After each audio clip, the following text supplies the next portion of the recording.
Thank you for coming to Professional Development Series today. My name is Sarah McAllister. I am the Associate Director here for Alumni Career and Professional Development in the Office of Alumni Relations. We have with us today Nicole Bush. She is our Director of Career and Professional Development, and she will be all things behind the scenes tech support. So if you have any issues, please feel free to DM her. Also, if you have any questions, you can put those directly in the chat. So we're going to have plenty of time at the end to answer your questions and to have a very robust discussion. So with that, I'm going to transition us into today's topic. So we are going to talk about successfully navigating the current job search with two alums that I am so deeply honored to have a conversation with today and have had the pleasure of working with over the last several months to several years, depending on how you look at it. So with that, I'm going to go ahead and ask Erin to introduce yourself first, and then we're going to go over to Maji, and then I'll briefly go over some of the content that we're going to discuss, and then we'll jump into the questions. So Erin, take it away. Hi, everyone. Good morning from San Francisco, California. I was a Tulane graduate of 2014, an English major, and I transitioned to San Francisco immediately after graduation, where I have been in Bay Area tech ever since, actually on the recruiting side. And then for me, my job search really took to a new level during the pandemic. And so I job searched twice during the last couple of years. And so I have made a couple of different career transitions in that time out of recruiting. And now I work at a company called Box, and I am under business development and strategic partnerships. So I'm really looking forward to having a discussion with you all today. Awesome. Thank you. Maji, how about you? Hi, yeah. Good afternoon from sunny Chicago today. I did my master's in cell molecular biology at Tulane, graduated in 2016. And from there went into like a pretty traditional research job at Penn doing ocular gene therapy research. During the pandemic, I actually pivoted to joining a digital media startup and kind of helped from the science communications perspective of helping steer COVID coverage and everything that kind of came along with that. Did that through the pandemic, ended up leaving my job at Penn for that full time, and then kind of hit a burnout place and wanting to do something different last summer, and then started working with Sarah pretty regularly on figuring out what the next steps were. And yeah, she helped me navigate into the role I'm at now, which is at a food tech startup called Nature's Fine. We make alternative proteins out of fungi, and I'm kind of back in a more science adjacent role. So. Thank you. So with that, giving you all just a general, I love just the general overview of both of your backgrounds. I'm going to pivot real quick just to give a general overview of what we're going to talk about today, and then we'll jump into the questions. So for everybody that's joining us today, I want you to get a real sense of this is going to be a casual conversation, right? So as I mentioned earlier, I've worked really closely with Erin and Maji, and I want us to be just in a space where we can both share ideas and strategies, and then also have you all as participants ask questions and really pick their brains as much as we can do that today. The other goal is to highlight the strategies that worked really well and also the ones that didn't. The idea behind the work that Nicole and I do around career and professional development is to, one, make sure that you all have a robust resources to navigate your job search, but also understanding that it's going to look different for everyone, right? And so both our two panelists have used similar strategies, but it has unfolded in very different ways. And I want that to be really clear today. Maji, you set it up perfectly talking about burnout. I know you were talking about burnout from a job perspective, but we are going to talk about job search burnout and how it looks, how it's such a normal part of the process, and then how you can move through it. And then also emphasizing the importance of networks and how that looks. And also if you hearing that word network or networking kind of brings up some maybe negative feelings, we're going to talk about it and how it can look very different for you and how you can make it work for you. Okay, great. So the first question is, looking back on your most recent job search experience, what advice would you give to your past self? So thinking about like the person that you were before you started this most recent job search, if you could get into a room with her and just have a little conversation with her, what would that look like? And what, if anything, do you wish that you would have done differently? Erin, I'll let you go first. This is such a good question. So for context, I just started my role at Box at the end of September, which if you backtrack to the job searching period, I job search really ramped it up in about March of last year and interviewed through I got the offer from Box at the middle-ish of August. And then to add to that, if we backtrack a little bit further, I said I did the job search twice. And so I started that job search in about March, but I had just started the job before that in the middle of November. And so the job burnout, like job search burnout was very real, especially the second time. I think if I had to say something to my former self, it would just be like, take a deep breath and keep going, because that was my strategy. I had a lot of recommendations that I needed to take a break, and I said no. I was a bit stubborn. So I think it's interesting and that was what was going to work best for me. And yeah, I think it was just like, be gentle with yourself and give yourself a break in a way that is different from what people were recommending. So people were saying to me, oh, put it down for a week, go on vacation, like put it down for 2 weeks, like, pick it back up again. And it was the thing that I thought about all the time. So I couldn't really do that. And so I think it was like, how do I build in like self-care, like on a really small level? And that really made a difference. Like, am I going out on a walk? Am I like paying attention to how much time I'm spending scrolling on LinkedIn? What time am I job searching? Am I just rewarding myself with takeout and not like feeling badly that I don't have time or energy to cook? So I think, yeah, it's just take a deep breath, and it's okay to have a cry. And then it's all going to be okay. And it all works out. So that's my advice. Awesome. Thank you. Maji, what about you? I think that mine is similar, but different. So I think the one thing, and I think Sarah can speak to this, every week I was like, when's it going to happen? When's it going to happen? Like, when's it gonna, I was like, I had no idea like how this happens. I'd really never done a job search like this, where I left a role wanting to completely kind of get out of the field that I was in and do something different, even though it was closer to like what my previous work and degree was in.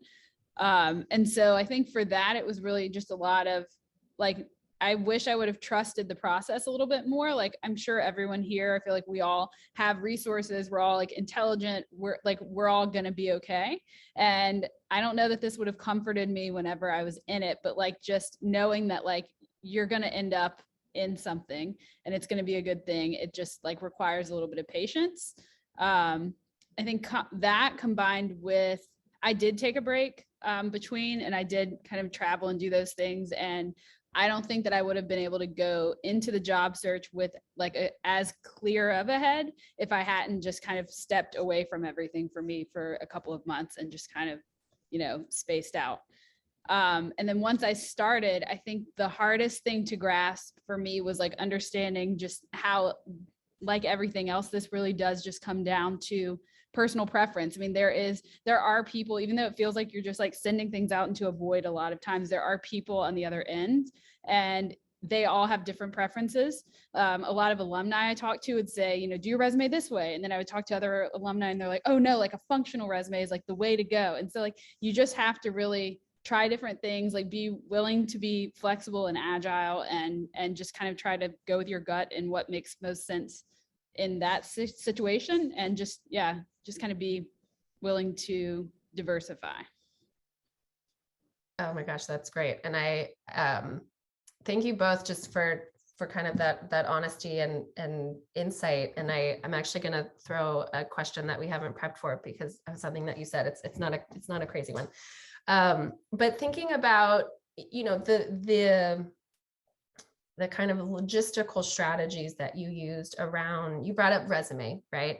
And those are conversations that the both of, that I had with both of you many times. And that what I realized in what you were saying is that you both used your networks for that particular situation very well.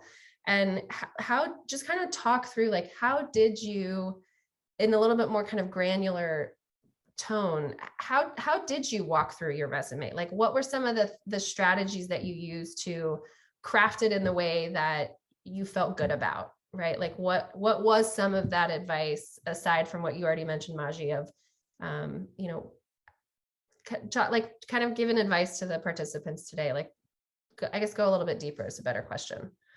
Yeah. So my background is kind of scattered, right? Since I've experienced, like, when you look at mine and it's like, you know, research specialist, and then the next role is producer, it's kind of confusing to people reading it.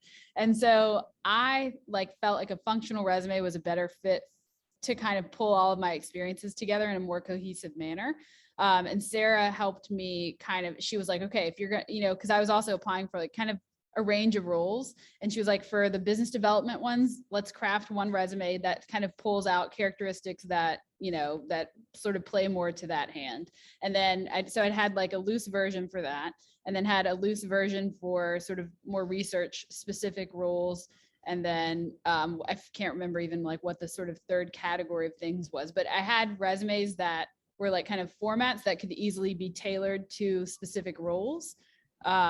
And then if something felt super, super traditional, then I had like a standard, you know, resume format that I would use for that. But it was just really kind of using, you know, recycling keywords from the job postings and just kind of trying to plug it in a way that felt natural and didn't read like you just copied and pasted. Mm-hmm. Yeah, good call. What about you, Erin? I'm chuckling to myself because I had a contact that I made in San Francisco. He ran a creative agency, and he would say, he's like, Erin, when it comes to hiring, people are not creative. And I have an art background. So I was always like, no, that's not true. And then I was in recruiting at the time and I was hiring people. And now I'm like, he was always right. Like, I just hear his voice. He's Irish. I hear his voice in my head all the time. It's true. And so I think what like the theme here and why I'm like kind of nodding along is you have to make it as easy for the person on the receiving end as possible, because they're either not creative in their hiring or they don't have the time and bandwidth. And I can speak from the recruiting side where depending on the company structure, like you're motivated by butts and seats as fast as you can get them, right? Like that helps the company perform and achieve its bottom line. And so having a resume that doesn't tell a really like airtight story, I think is where people never get into the first phone call. And so I have another friend who I know from my recruiting days, and she said to me in this recent job search, she's like, Erin, you can have any title you want to have. She's like, you just can't lie about being CEO. And I remember being like, that can't be true. And then I was like, oh my God, she's right. And then my sister is a marketer. And I went to her and I said, okay, I had a bunch of different roles at a tech, like a startup, like, it's a startup, you like move fast and, everyone's doing something. And then I just picked one role. I was like, it didn't matter that I had 3 job titles. It didn't matter that I looked really great because I could get promoted really fast. She was like, pick one title because it tells a more cohesive story. And I picked a title that put me in a position to line me up for the jobs that I wanted. And so I think that mindset shift around like, how do you shape your own narrative? And to Maji's point, and what I worked also extensively with Sarah on, was kind of deconstructing the way that we were taught to do resumes. And so having a master resume where like I had all of the bullet points, but then I had probably like 3 different categories of resumes, and I would just plug and play based on what the job description was saying, to make it like as easy to digest for the person on the other end as possible. And then that also set me up with a resume that was a talk track. Like I could practice the narrative based on how I had shaped that particular resume. So some were for, say, program management, other ones were for operations, other ones were for, like an engineering and product space. I had another one for like creative roles. And so those were all slightly different, but I always came back to the fact that my experience is still the same. Like I'm not changing for each resume. Like I am who I am and my experience is what it is, but it was just making those subtle changes. And I think, much like if you can recall from your school days, like, writing an outline for a paper, and it was like this agonizing process, and who liked writing an outline, and you did all the research and you plugged it all in. I spent the most time on my resume. And then probably second to that, talking through my resume, because then the rest of it was easy. Like once I could tell the story in a way that was easy to digest, then the rest of it kind of just flowed. And that part, the actual job search, as crazy as it sounds, was like the final 5 to 10%. It just took a lot to get in the door and to get my story straight. Yeah, I agree with that. I think you make a great point about kind of having more control over like how you put it out there, your experience. Like that was one of the things that Sarah told me. She's like, okay, your job title was like producer, but like people in the field that you're applying in now, that doesn't really mean anything to them. Like, so how can we reframe that to make it make more sense, you know? And so I think we ended up putting like / project manager, you know, and then it made more sense. So Absolutely. Yeah, I think that's such a great point of always keeping in mind who the reader is, right? And crafting it. I think that is often left out in the way that we are trained to think about resumes and the job search market.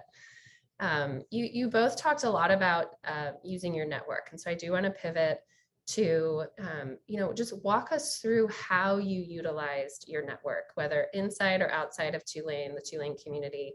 What did that look like for each of you? I can take this one first. I'm one of those people, I feel like that the word network and networking and everything along with that kind of makes me cringe a bit, or used to more so. Like I don't like to have like an active LinkedIn. I think it's creepy how much information is out there about people on the internet. Like I had to interview someone today actually for a role in our company, and he was like, I really had trouble finding out things about you beforehand. And I was like, yes, like it's working, you know. But yeah, so whenever that comes to like a job search, that's when it becomes problematic, because everyone's like, lean on your network. And so, you know, I, at Sarah's prompting, reached out to a lot of Tulane alum, and everyone pretty much I feel like that I reached out to was so friendly, so helpful, like wants to help you, and has a lot of good information. So I, had a lot of conversations. I feel like for a good 2-month period, probably at least 1 or 2 a week with different alumni. And then I also was struggling with just sort of like having so much unstructured time after being so busy for a long time. So one of the other things I was doing was trying to figure out like, okay, what kind of like volunteer stuff can I do to just fill some space? And so I ended up sending out an email just to like a couple of friends and saying like, hey, that have businesses, is like, if y'all need any, kind of scut work done, I've got some free time, like would love to just have something to do. And one of them sent that to she was like, I don't have anything, but I might know someone who does, like, send me your resume. And so she sent that on to the company that I actually work for now. She is their PR representative, and she was in touch with like their marketing team. So I actually started like working as a consultant for them in November before I even, had a foot in the, I had an interview for a role that I didn't get with this company beforehand, but I was really able to kind of get the foot in the door through Sarah. Through my friend Sarah. And yeah, so I think like leveraging your personal network and your, like alumni network is really beneficial. Great. Yeah, I think that that's all great. I'm once again kind of chuckling to myself because I have a younger sister who's an engineer, and networking makes her like run for the hills. She's just like not in her nature at all. And I coach her a lot. Play the big sister career coach role. But for me personally, networking was the thing that and has always, like, building relationships kind of like releases the pressure valve in my head of like, the echo chamber of like, you're just sitting on LinkedIn and LinkedIn's an algorithm, right? So you start searching for one thing and you're never going to find anything different. And so that's where I think that networking, even from, I actually know Sarah from my undergrad days. And so her internship advice for networking still holds true. And I remember her saying, like, you network to either find out one new piece of information that you didn't know before, or to get one new contact that you wouldn't have had otherwise. And that has remained true. Like that's my gold standard, like going in. And I think the biggest difference that I kind of shifted, in my head for myself this time was I've mentioned, like, I did the job search twice. The second time I was so burnt out, but I was really, really like determined that I needed to pivot. And I got on calls with people and I just said, I need to talk. I just need someone else to like bounce ideas off of. And people who respond and want to network, like, are there to be helpful. And so I also like really reached outside of my comfort zone. Like, I talked to people who were like in architecture, who were in film, like these things that were kind of like these broader scope ideas, but those were also people that had a different perspective than I did. And so that was also really helpful. And then what ended up eventually happening was the people that I really talked to who were most helpful were the people that eventually were like really in line with what I was job searching for. So once I went through all those different resumes, I was like, okay, like I'm really searching for like about 2 roles. And then I was able to also filter down who I was reaching out to. I will say that the other bit is that for those who might have been laid off during the pandemic, I will kind of shift away from the Tulane network and more towards like, where you might have just left. I definitely had a lot of feelings about like, okay, this was a really abrupt end to a very, very long stretch at a company. And those were the most valuable people to me during my job search, because those were the people that knew me most recently, and that I interacted with on a daily basis. I was at a company for almost 6 years. Like, they really knew me. And so the Tulane network at other junctures in my career searches has been really helpful, but I was pretty determined about where I wanted to be. I wanted to be in San Francisco. I was searching for a tech job. And so the Yelp network, which is where I worked previously, was my most valuable. And so those people have gone on to all sorts of different companies, and then they had extended networks. And it was those second and third level connections, if you're thinking of like rings of a tree, that were the most helpful. And those were also the people, kind of surprising, but they were the ones that were like, oh, my sister's at this company. Oh, here's this email. And so it wasn't actually, and I think that Sarah, you can jump in and correct me if I'm wrong. Like, it's not your closest network that helps you get the job. It's like your second string connections. And so that's where the networking can kind of like expand you to. And that's the valuable part, is like when you get 2 and 3 steps removed. And I think to Maji's point, just putting it out there, like job searching is not something you need to do in a vacuum. And so I saw lots of people put on LinkedIn, like, hey, I'm looking for a career transition. Hey, I'm looking to take on extra, contract work. And then it's in people's heads, like, they might not have something right now, but in 2 months it comes up. And so I will stop there, but that is how I've approached networking.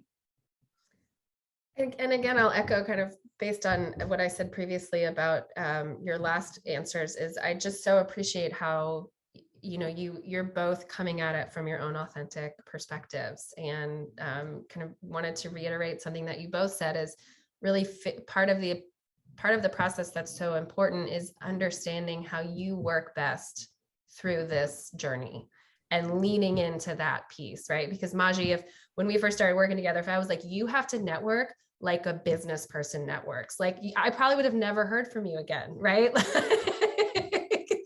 And so this idea of really getting into like, where are your strengths? How can you utilize the network? How you define network, right? And then going from there. And I think, Erin, to your point, you both mentioned using that secondary ring of networks, and how that worked really well for you. Yeah. I do want to come back to, again, kind of thinking about a little bit more of a granular level around networking. A lot of the questions that Nicole and I get, both in our individual work and through these sessions, is, what did you say? Like, what was the message that you sent? Like walk us through, if you can, really. I mean, that's what a lot of people want to know, is like, but what did it look like? Right. People can both just take some time to share that. Yes. Maji, do you want to go first? Yeah, I'm actually digging for like something that I was like pulling up my phone to look on LinkedIn, because I'm shameless. I was going to say, I sent the same thing pretty much to every, subbed in obviously, but more or less, I'm trying to think of who I can find. Let me see. I mean, y'all, I have had some of the most awkward cold reach outs ever. Like, I just figure out a way to say like, hi, I want to talk to you, and you work at Pixar, like, help, like, will you talk to me? Right. I mean, I've really I messaged some people and I was like, you and this person, like, this is me being career coach, we'll use loosely. I'm like, I think that you two will just get along. You should talk. That's good. All right, bye. I'm really shameless. I'm going to find an actual helpful example. The thing while I'm scrolling through my LinkedIn inbox is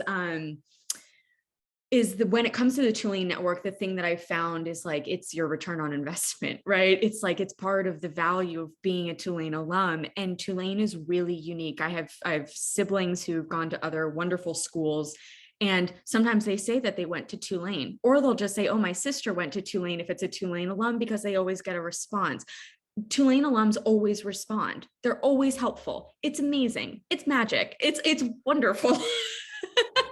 So I just want to like highlight that. I never, ever hesitate when there's someone that was a Tulane alum. I always reach out and see if we can connect. I'm going to find a message. Please hold. I just dropped like an email that I found in the chat, but just to kind of give you an idea of, I tried to keep it short, just like ask for 15 minutes and then attach a resume too, so they can kind of get some experience, some idea of your experience. And like Erin is saying, I had a really good success rate. People want to help. And people just want to talk about their time at Tulane too. A lot of times they just want to like relive the memories.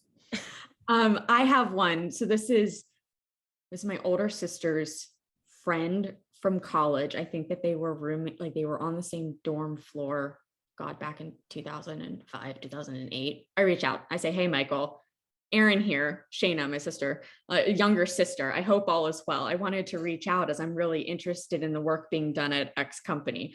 That said, it's been hard to connect with folks there. It looks like you were connected with blank person.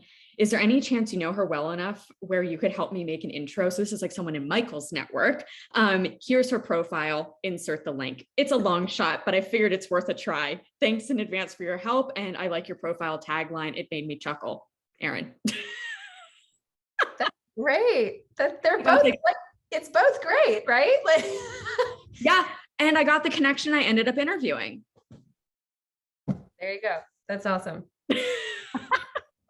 That's awesome. Well, and I so appreciate you both giving really kind of, those concrete examples. And again, right, I know I'm going to just keep making this point obvious throughout our conversation, is it looked different for both of you, right? Like you can take kind of a template that you can find on Google, but make it your own voice, make it feel like yourself. Because I'm sure both of you know this, right? And everyone on the call, if you sound like a robot, no one's going to respond, right? Like if you don't sound like yourself. I would say I also had higher success emailing people directly than LinkedIn. I don't know if that's because my LinkedIn, network, like connections, is probably like 50 people. And so I just look like a psycho, but I utilized, and then once Tulane stopped the gift of career shift, I just started paying for it, and it was honestly worth it. So if you are in a job search and you need like people's emails, Career Shift is the best resource to be able to find like 95% of the people that you're looking for is just like direct email address.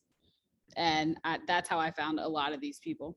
Yeah, I would add to that I think one of the best investments you can make during your job search is to up your profile, your LinkedIn profile to LinkedIn Premium. It's like $30 a month.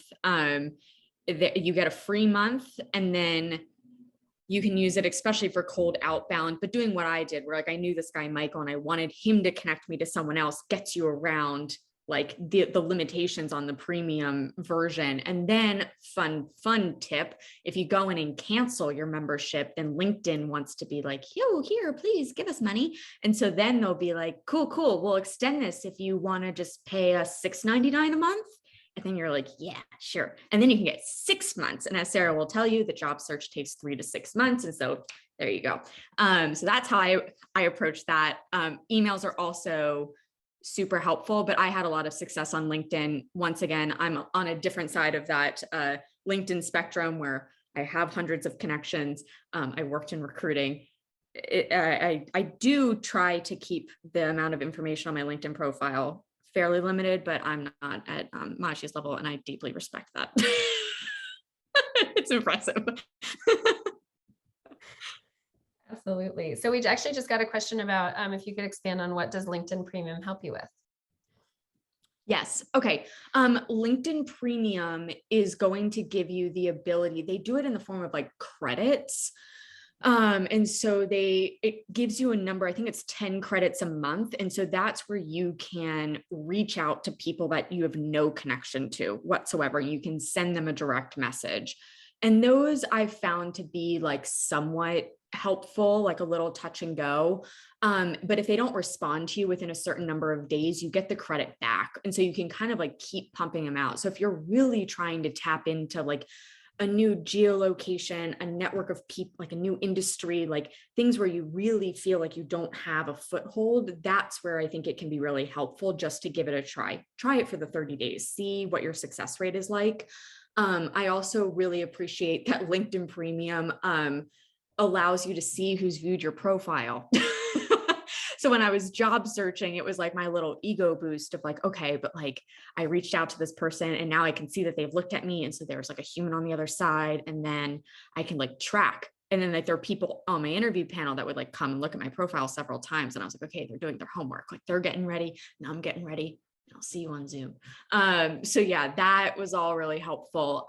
Premium also offers classes, and that like LinkedIn Learning is a whole separate kind of platform that LinkedIn's really built out. And so I think once again, if you're looking to like tell a more cohesive story, making sure that you are, if you need that thing to fill some of your spare time, like I looked into things like this too, where it was like, could I volunteer like in a space that was interesting to me that like helped to bolster my resume, like, and also taking classes. And you can do a lot with LinkedIn Learning and get badges on your LinkedIn profile. And so it helps to kind of verify and add some additional oomph. And I think if you are job searching and you're insecure, which by the way, you shouldn't be, but I totally get it. It's natural that like you have a gap on your resume. I think being able to say, hey, like I engaged in learning and development in this way to better prepare me for X role that I'm applying for is really helpful. I also want to plug LinkedIn to something, Erin, you just said about gaps. I just saw that LinkedIn is now offering a way to put in your profile when you do have a gap, but it's phenomenal. They're giving, like, you can talk about, there's different drop-down options, right? Were you caretaking? Were you having a career break? I think that's phenomenal from like a cultural standpoint, that LinkedIn is normalizing career breaks as just part of your experience. So just to add to what Erin was saying. We did have a question, Maji, about career shift. So could you just talk a little bit more about career shift and how did you find it helpful? Great plug. Yes. So career shift, it used to be something that like Tulane just kind of offered alumni. And that's how I came across it. And I think maybe you told me, Sarah, that it was like a good way to find people's emails. I don't remember. Someone told me that like you can find anyone's email on career shift.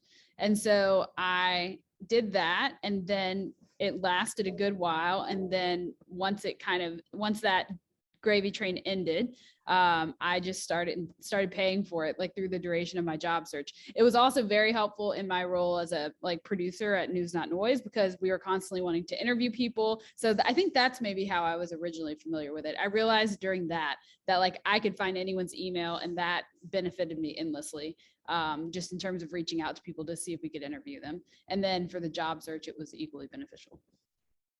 Awesome. Thanks. I just saw, Erin, too, that you put in a template. So that's great. We do have another question for both of you. So how would you recommend transitioning to an entirely new field with little experience? So this particular person has schooling, but no practical experience in the new desired field, and little to no network in the new field as well. So what advice do you have? You want me to go? I can go. Yeah, you can go first. I can follow you. Yeah, and then you can follow. So this is more of like my recruiting brain tapping in, because this happened a lot within the tech space.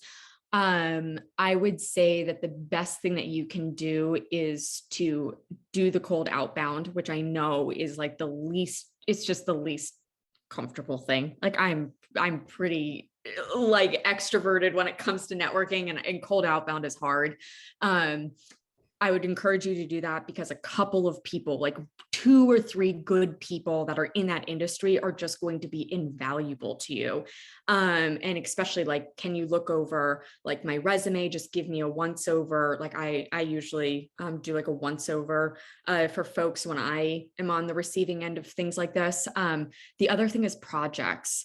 And so I know for folks, say like in the design space, it's like, okay, maybe they came from, you name it, industry, but then it's like, okay, like I took on this freelance project. I just did this project for fun. I know within like the coding and engineering space, there'll be like open code and like challenges that are available from companies and different resources. And so is there like a platform that industry is using where you can go and kind of like track your projects. So now I'm blanking. The one that's coming to mind for some reason for design is Dribbble. But like Dribbble, if you're, trying to get into writing, do you have a Medium blog? Like, where are you actually housing? Like, if you wanted to be a writer, all of a sudden you wanted to like interview for a magazine, like how do you build out a portfolio of work to say like, hey, this is what I'm looking to do. If you're looking for a marketing role, you can ask recruiters. Like networking with recruiters is amazing. So reaching out to recruiters in that industry and being like, hey, I know I'm not there yet, but what kinds of challenges or what kinds of questions do you ask your candidates? It's pretty standard in the tech industry specifically to have some sort of homework assignment. And so if you're looking up like blank role, like homework assignment, like interview assignment, can you answer those? Can you build out a portfolio of like what that work looks like? Because it helps to show people that you can do the work. So once again, like a resume, like people are not creative, like put it in front of them and show them that you're invested in making that transition. And the education piece, frankly, it's like, I've done this course for 6 weeks. I added this skill set. I'm currently on your resume. You could say like currently learning blank. And I think all of that helps. That's my advice. Yeah, I think kind of piggybacking on that, I was going to say, like, don't be shy and kind of know and be able to communicate why you're interested in that thing that you have no experience in. Because a couple of the things that I was looking at too, I was like, okay, do I want to get into like the VC space or like management consulting? And like those are areas where I have very little network and no actual experience, right? Like I have maybe some transferable skills, but like no direct experience. And so whenever I was like cold emailing a lot of these people, I was trying to like draw the line for them briefly and like from where I am to like how the interest tracked to that, just so that they could kind of feel like, oh, that makes a little bit of sense. And like, even if it didn't, I'm sure that's fine. But like, I don't know, just from like a storytelling aspect, I wanted to kind of have the line.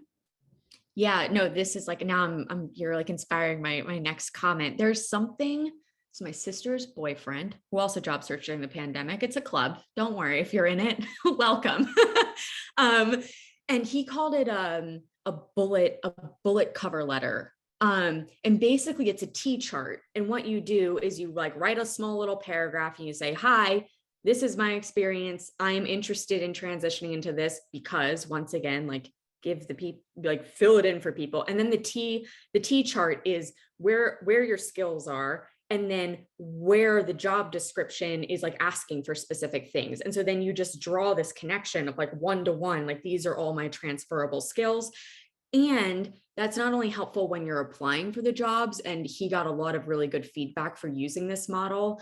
So shifting away from a cover letter, but it's also really helpful when you're networking, like in that cold email outbound, being like, hey, I have this T chart where I'm mapping my transferable skills, would love to talk to you about like anything that I'm missing. Do you agree with this? And it gives someone something to work off of. And so I think that is also, once again, a bit non-traditional, but I have only heard good things about it. And I think that it could really serve you very well. Yeah. And then I think another thing is once you are able to like hook someone into talking to you, and this all came from Sarah and it works, is like ask them at the end of each conversation, like, hey, is there anyone else that you think I should talk to? Because like every single person connected me to at least one other person. And it just kind of keeps the chain going. And even if that person was a dud and like you didn't really connect with them, that you probably will with the next person or the next person. Like you just can't give up. And you have to, keep at it. And every week, follow up. Hi, I'm here again. Hi, I'm here again. I was actually thinking earlier this week, I was like, man, I actually should follow up with all of those people that I was talking to like 6 months ago, just to kind of be like, hey, this is where I landed. Just wanted to let you know, like just because they took the time to talk to me. Yes. Yeah. And I've done that too. And that's like something you can definitely look forward to and definitely feels good, but people just like want to help and they want to know where you landed. And so I did a lot of that, like reaching out, being like, hey, thanks so much. This is how it went. And then people are like, they just feel like all warm and fuzzy. Sarah, do you want to, I see that there's another question coming in on the chat. Did you want, so it says, hold on, LinkedIn Learning, how did you prepare for interviews? We can get to that in a minute. Thank you for speaking with us. Yeah, you're welcome. Did either of you use recruiting agencies or platforms, perhaps any insights into which platforms or agencies are worthwhile? Great question. I think that this is really industry dependent. I think it's a great thing. Once again, if you're doing the cold outbound or you're looking like, I know you're also coached in networking to like look for people that are like in your geolocation, in your industry, and that's all super valuable, but like no one really mentions like go talk to recruiters in that industry, because recruiters are people who like talking to people for a living. This is what they do. And so I think that that's something where if you're in that networking call being like, hey, in this space, this city, it's like, say, I know Maj is in Chicago. I am not. Like, is there a recruiting agency? Like, I'm really looking to just like bolster and look like, have more support and expand my options during my job search. What do you recommend? I think the thing that I would caution anyone working with an agency against is just like, do the agency's values align with yours? The thing with a recruiting agency is that they are getting hired by a company. And once again, not trying to like oversimplify this for people who know this already, but they're getting hired by a company because that company doesn't have the bandwidth to do the recruiting themselves. And so the motivation there is, once again, like button seat as fast as possible. And the motivation for the agency is that most of the time they get a percentage of that person like coming in, like their salary. So say you get 10% of someone's salary that you're hiring in. And so a lot of what I have heard from people in my personal network about agencies is that there's like a rush. And so you get like kind of inundated with someone that you're working with. And then it's kind of like you have to really be steadfast in like what's going to work for you. And I think that if you're really clear on that, an agency can be a great resource. And I want to also say that not all agencies operate this way. But I think just being really careful about, and like, as Sarah would say, like intentional about why you're reaching out to an agency. If you are in a position of like, I just need a job and it just needs to be within these, pay band and kind of loosely in this industry space, I totally respect that. That was me when I did my first job search during the pandemic, and then agencies can really help you get there very quickly. Yeah. Maji, do you want to, there's a question that I want to come back to that's a little bit higher in the feed, but Maji, do you want to offer anything? Not on that. I was going to say I have no agency experience, but I was going to speak to Anna's question. Okay, let me go back to Mark's question and then we'll go to Anna's question. So Mark is asking, if you are looking because you are expecting to be laid off, do you tell people, or do you just say you are looking because you are unhappy with the advancement opportunities, et cetera? Like, how do you navigate that? I will jump in and just say, honesty is the best policy. Like, y'all, we're many years into a pandemic. This is no news to anyone. And so I was really upfront. Like, I was at a company that for job, I call it my pandemic job. That was like the thing that was going to hold me over. It was like what got me off of unemployment. And I knew going in, it wasn't a good fit. And I set up interviews. I started on a Tuesday and I had an interview call by that Thursday. So like, I knew that like I was not landing at this place. And so I think companies are still figuring it out, right? Like, the hybrid work and all these things that are kind of buzzwords in the media. The reality is that companies are still trying to figure out how to land, either moving forward or like, or based on what's happened to date. So I think if you're in a position where that you're going to be laid off, be really transparent when they say like, hey, why are you looking for another role? I just want to get ahead of the curve. My company's been really transparent with me that like layoffs are going to be in the future, and I just want to set myself up for success. And this seems to really open up new opportunities that are in line with like my career goals. And I'm looking forward to investing, in the place that I'm going to be in next. And so I think that like frames it in a really positive light, that you're motivated, that you're invested in like your career and where you're going to go. And it doesn't necessarily reflect maybe a little bit more of like a negative tone, even if it's true. And I think it's natural that you kind of run out of career development opportunities to say like, this just isn't working for me anymore. I gotta go. That's how I would approach it. That is also just like a personal choice. I don't think it's right or wrong either way. Yeah. Anything you want to add, Maji? No, I don't really have any experience in that, but I think that if I were in that situation, I would go the honest route as well, just because I don't think it reflects poorly on you that, especially in this environment, economically, that your company is going through layoffs and that you might be a victim. Yeah. Okay. Thank you very much. You're welcome. And then I know, Maji, you dropped your resume. Did you want to say anything else to Anna's question? Yeah, I just wanted to say that this changed kind of like Erin was talking about with different sort of versions of resumes, but whatever kind of the top two, I'd say 2 or 3 sort of points of experience were. So like for business development, it would be different than communications and research, like pulling those sorts of sets of experience out. But I would just pull the things from all of your work experience out to highlight like a couple specific skill sets. That's how I approached a functional resume. That's great. And the nice thing about, we actually, Nicole, will you drop the resume target link? So we have a great resource available to all alumni called Resume Target. And so you can find both kind of the chronological and functional resume samples there. And so Nicole's going to drop that. So Maji, thanks for including your resume as well. I know that we've got one more question about interviews. So I'm going to ask one more question from ones that we've talked about, and then we'll go back to the interviews. You both talked quite a bit about some self-care. I know we touched on burnout earlier, but I would like for you both to just go into, what did that look like? What did the burnout look like for you in the job search process? And, how did you move through that? What advice would you give to other people? Or from kind of a normalizing standpoint? Maji, you want to go? Yeah, sure. So I think the best resource, and I'm not just saying this because she's on the call, is Sarah. Like I had like a standing like weekly call with Sarah. And that honestly was really helpful because we would just kind of have like a check-in. Like, I feel like at the start of every call, she'd say, so like, how are you feeling this week? She wasn't like, she didn't start by going like, did you get any responses or like any like sort of like high pressure question, which is like, every time I talk to my mom, she's like, so any news? And I'm like, no, I'll tell you, like when there's news, you'll know.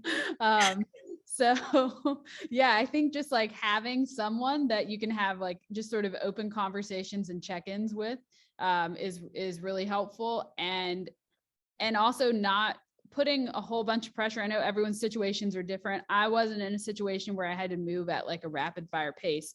So I was more focused on finding like a good fit and finding a company that, the work I was interested in and the people I liked and all that stuff.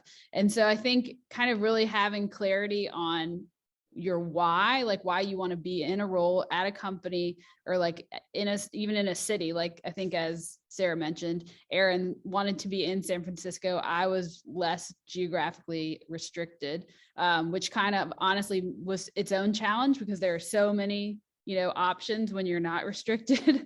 So I think like, I was overwhelmed a lot. So I think just being able to deal with that and it helped me to narrow down things whenever I was really clued into like why I was interested in a company or why I wanted to be in a place.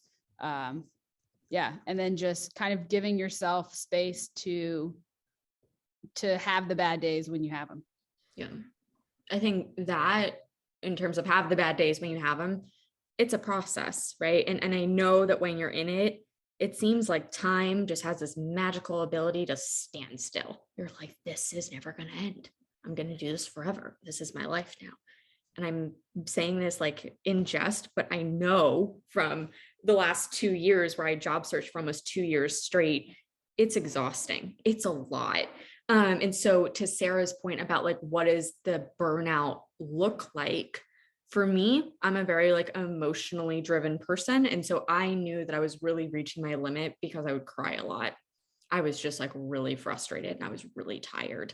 And so I just built in more time. Like I just built in more time in the sense of like, maybe I didn't job search as much. I really scaled it back in terms of like, I called it my power hour. And the power hour happened before I plugged in for the COVID job. And so I would wake up, I'm not a morning person. And so for a while I would say to Sarah, like, I'm missing my power hour. I'm sleeping through it. And she was like, Erin, what time do you start your day? And I was like, I don't know. I roll out of bed at 9:30. She's like, cool. She's like, you're going to do your power hour at 9:30. And everyone, this was like a revolutionary idea to me. I just, wow, Sarah just gets paid to really have smart observations. So my power hour was from 9:30 to 10:30. And then think what you want about this, but then I plugged it into my COVID job 10:30 onward. And then I got it done, right? Because I wasn't trying to like force myself to job search. Like, I think what we shift into, or my experience is like, you do it with your weekend. Like you do it after your day. After your day, you're tired. It's time to like watch Netflix and, order some takeout. And so figuring out how to make it manageable. Sarah has a statistic that she would tell me. She was like, when you have a job searching is 5 to 10 hours a week. When you don't have a job, it's 10 to 20 hours a week. And Sarah, I think I got that right. Yes, I'm getting a nod, because I've replayed this in my head a lot. And so I think that just remembering that, like, I job searched when I didn't have a job, and some weeks I only job searched 10 hours. And then when I did have a job, this was the COVID job, there were weeks I really only job searched 5 hours a week, and I never job searched on the weekends. Like I just tried to build in some buffer where it was a responsibility that I took on, and there were going to be days where it was good and there were some days where it was like the witching hour. It was like, you just woke up on a Monday. It was like everyone decided to reject you over the weekend. And I also had Sarah as an accountability partner just to hold space like once a week. I think that can come in a lot of different forms. Funny, Manju, that you mentioned your mother, because my parents play the same role. Parents love you. They care about you. At least I'm fortunate in my position, but my God, it's annoying. So I just wouldn't say anything. And I was like, I need space from this. And so is there someone, a friend who's not in your industry, like a grandparent, a cousin, your dog, like someone that is not your significant other, like someone that you can just set the accountability partner with? And I call it my through line. I think that what was really helpful for me during the job search was having someone that could keep pace with like what was actually happening. And so, you have a networking call, or like you do a couple calls with a friend or a sibling, and then you're kind of out of whack in terms of like, they're not in your head, like, kind of tracking this with you. And so figuring out who that person is that can dedicate a little bit more time to just hold space for your job search, I think is really, really helpful. And I will stop there. Yeah, I think the one thing I'd add to that, and it's to your point, Erin, is whenever I was like coming off of a break of just kind of traveling for a couple of months, and then I was like, okay, ready to like buckle down and figure this stuff out. I thought like, this is going to be my full-time job, finding a job. And then Sarah was like, no, like you're going to kill yourself, And so I think like initially I thought I was going to go really hard and it was just going to accelerate the process. But even when you spend more time on it, at least for me, it was not productive hours. So it was basically wasted time, like at a certain point, and it would have just been better off spent in any other way, basically. Absolutely. I think just everything that you guys are sharing is feels like kind of liquid gold for a bit. So thank you. I know that we have about 5 minutes left, so I do I do want to have you guys just give kind of a general overview. There was a question about interviews, right? Like, how did you prepare? Obviously, we can't cover that in the 5 minutes that we have left, but I'd love just kind of a high level, tips and tricks on that one.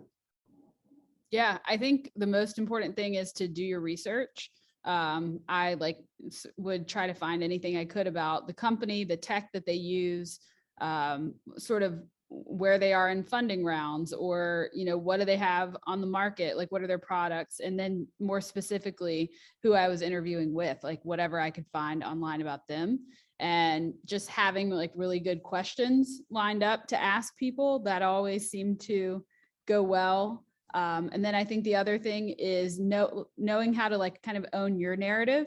And the first interview that I had coming out of that sort of break period was a mess. Like I would feel like I was stumbling over everything, and I didn't really know how to answer efficiently the question of like, so like, tell me about yourself. It's like the easiest question, but the hardest question. So I think getting the answer to that tight and making sure you kind of can steer them from there, where you want the conversation to go and make it play to your strengths, then that's kind of the best route. Yeah. No, I definitely had so many stumbling blocks, and people were like, I don't get what you did. And I was like, I was at a company for almost 6 years. What do you mean you don't understand what I did? And I was like, whoa, okay, this is just all word vomit. We got to reel this in. I do want to quickly address what I'm seeing in the chat, which is what would you want a parent to do to support you? I would like to just make sure that I'm crystal clear. My parents are wonderful people. My parents, however, are recently retired. They are in a completely different industry from me, and they live on the other side of the country. So it was just not a great fit for them to be totally ingrained in my job search. I think the best thing that my parents did for me is that they just kept saying, like, whenever you want to talk about it, let us know. And then they were just like, we are on your team. Like, that was the best thing that I heard them say, was like, this will work out. We are on your team. Like, I had moments where I'm like, would I cut my salary by 50% and move to this place? Like, what, you're kind of like lost in your head, and they're like, you don't need to do that if you don't want to. And I think just like letting them come to you. And my mom was really good about, we support the Trader Joe's dollar section for the cards. And she would just send me a card, and I would just get these little nuggets of like, we're rooting for you. Like, we know you can do it. And then when I got on the phone with them, it was like, what else is going on? I think if you are a parent with high achieving kids, the kid, I will speak from my experience, is putting a lot of pressure on themselves to do well. And so that, once again, this is like my unique personal experience. I'm not a parent. I don't want to pretend that I know how to parent, because I don't, but that is what was helpful for me in my parent-child relationship. So hopefully that is helpful. The thing that I would say about job searching, interviewing, switching gears, once again, owning your narrative. I think people kind of forget to answer why do you want to work at this company, and why do you want this job? I worked at Yelp. Yelp, as you know, you write food reviews. I would interview people all the time. I would say, why do you want to work at Yelp? And they say, I like food. And I would say, that's nice, but I'm not interviewing you to eat. I'm interviewing you to do this job. So why do you want the job? Right. And so that, like, these, like, don't forget the basics. I think walking yourself back to like a really simple set of questions based on whatever role it is. There are interview questions that are out there. And so I really made sure that I knew my resume in terms of like, what is a project? If I was interviewing for a project manager role, what is a project that I ran beginning to end? Like, where did I run into trouble? How did I overcome it? There's an outline for, I think it's STAR. Sarah, is that it? STAR, how to answer like a STAR question or STAR response. It's really hokey. It's super successful and it's super effective. And so I think just making sure that you're also answering, why do you want to work at that company? What in the job description is appealing to you? Because that's what the company wants. Like, they're investing in you as much as you're investing in them. And so making sure that you're not going to be in there just to like kind of jump the gun and try to get into something else, I think is usually a pretty grounding exercise, and helps you reflect on the fact of like, do I want to be doing this every day?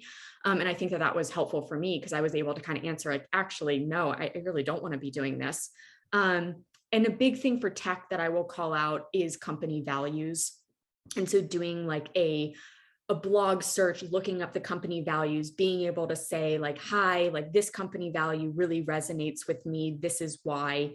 I think just shows that extra kind of personality and personal investment. And so I think just like, don't forget that those little things are the big things that make a company culture what it is. Absolutely. I think those are both great nuggets to end on. I know that we're right at the top of the hour, and thank you both so much for your time today, for walking us all through your experiences. Like you saw in the chat, this recording will be posted at the end of the day on our YouTube channel. Any just final parting words? Good luck. You're going to make it. You're going to make it to the other side. Say the same thing. Keep your head up and know that it's okay to be frustrated. It's okay to have bad days. The job search does end, and that it takes a village. Like there are tons of people out there to support you, and sometimes it just takes like taking a deep breath and like saying, "I need some help. I need a friend," to make a world of difference. So happy to connect with anyone that is interested. I'm on LinkedIn. And yeah, thank you all for your time and participation today. Absolutely. Yeah, email me if you want to connect. I'll put your contacts in a follow-up email. Perfect. All right. Thank you, everyone. Have a wonderful day. Bye. Have a good one. Bye.